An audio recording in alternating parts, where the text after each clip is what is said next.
Now let's talk about your debt, and it all comes down to one word that nobody ever bothers to explain: repricing. So let me explain repricing properly from zero. This is important because it tells you which of your debts they can use against you. So every debt you've got has a rate on it, and every rate is one of two things. It's either locked or it isn't locked. And most people have no idea which one they've got. Say you've got a $300,000 mortgage at 3% per year over 30 years. Your repayment is about $1,265 per month.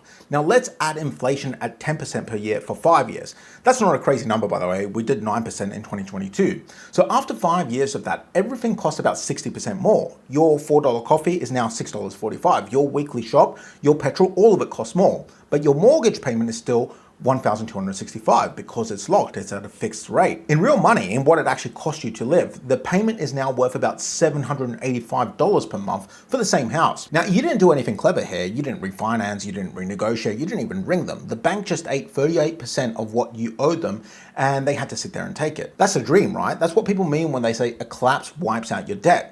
And for that mortgage, it's kind of true. It works. It's a fixed rate. So it does kind of wipe out your debt to an extent. But try to do the exact same thing with a credit card and it's not going to work out too well for you. The average American credit card rate right now is 21%. And that rate is not locked. It just floats. So inflation goes to 10%. The Fed, which is America's central bank, the people who set interest rates, starts hiking interest rates to fight it.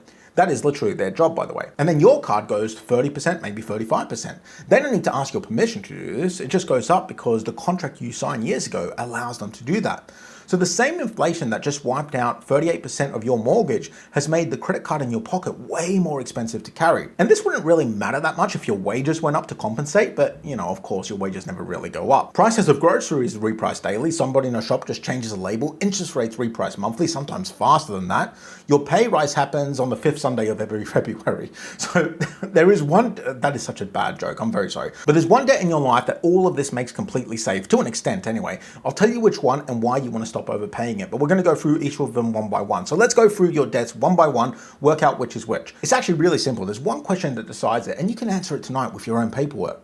Can this debt be repriced against me? That's the question. A 30-year fixed mortgage? No, it's locked for 30 years and there is nothing the bank can do about that. That is a really strong position to be in. And yes, I know they did something about it in Germany, but that's because the currency died in about 18 months. When it goes that fast, every debt in the country vanishes at once and the banks are finished, so they have to legislate it back. A slow debasement, like what's happening in the US right now, never triggers that. The banks stay standing the whole way, so nobody ever needs to pass that law.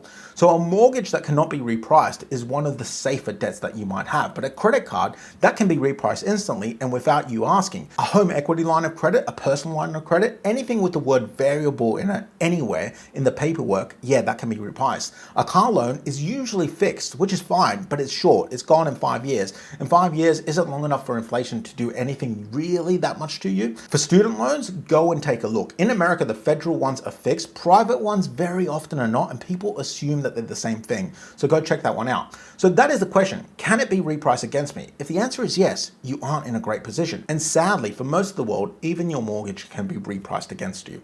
In Britain, you fix your mortgage for 2 years, maybe 5 years, and then you reset at whatever the rate happens to be at the time.